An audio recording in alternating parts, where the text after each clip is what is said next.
Hello everyone, welcome to my YouTube channel. Today we are going to talk about Osteoporosis Part II.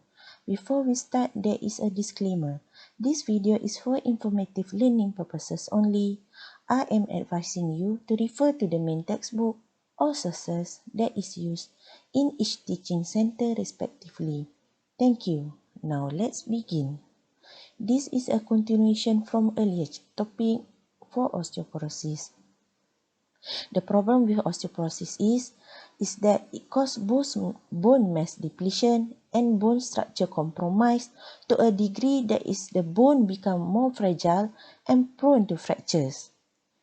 Fragility fracture may be defined as pathological fracture that results from a minimal trauma, example, fall from a standing height or less, or no identifiable trauma at all.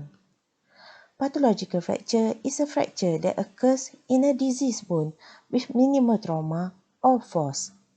So how you diagnose osteoporosis? We can diagnose this via A. Plain X-ray, B. DEXA scan, 3. Biopsy.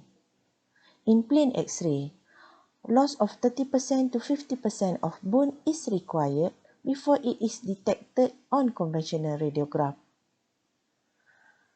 We can use Singh Index. What is Singh Index? Singh Index can be used as an initial screening for osteoporosis. That is the importance of Watts triangle.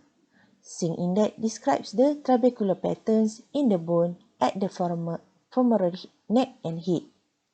X-rays are graded through 1 to 6 according to the disappearance of the normal trabecular pattern.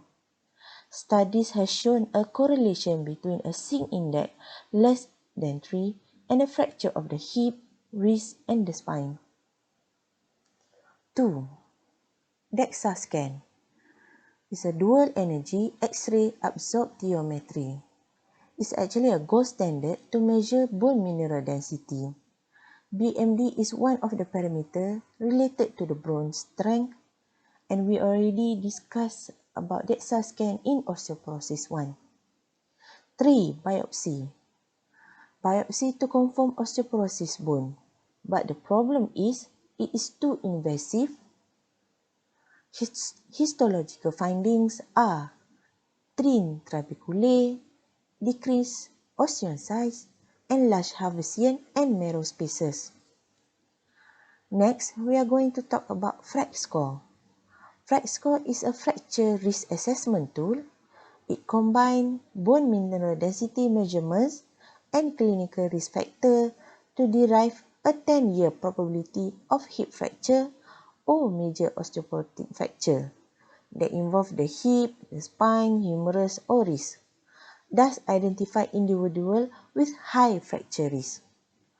Limitation of FRAX is that it is used in A. Postmenopausal women.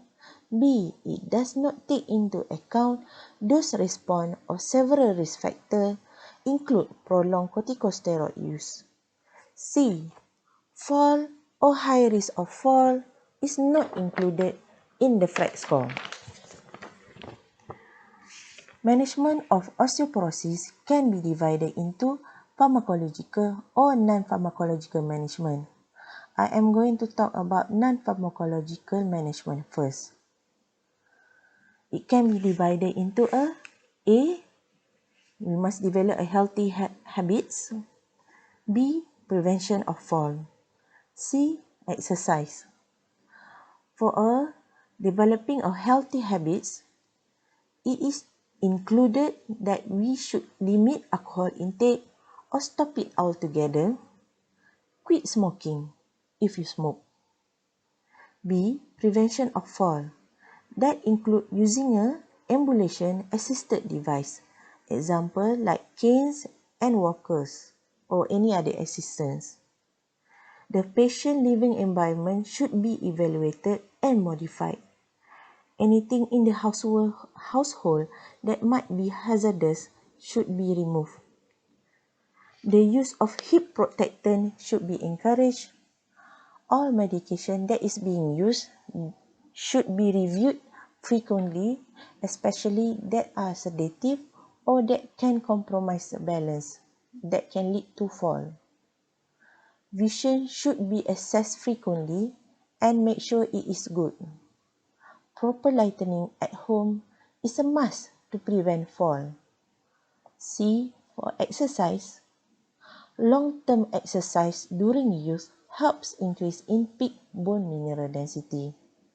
Physical activity, especially aerobics, weight-bearing exercises, example walking, jogging, dancing, and resistance exercises, example free weight machines, helps in preserving the bone mineral density. Exercise enhance calcium and estrogen therapy. But the problem with excessive exercise in a premenopausal woman, it can lead to amenorrhea and estrogen deficiency, with subsequent bone loss and increase in fracture risk.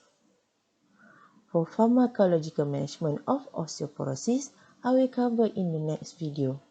Okay, that's all for today. See you next time. Bye.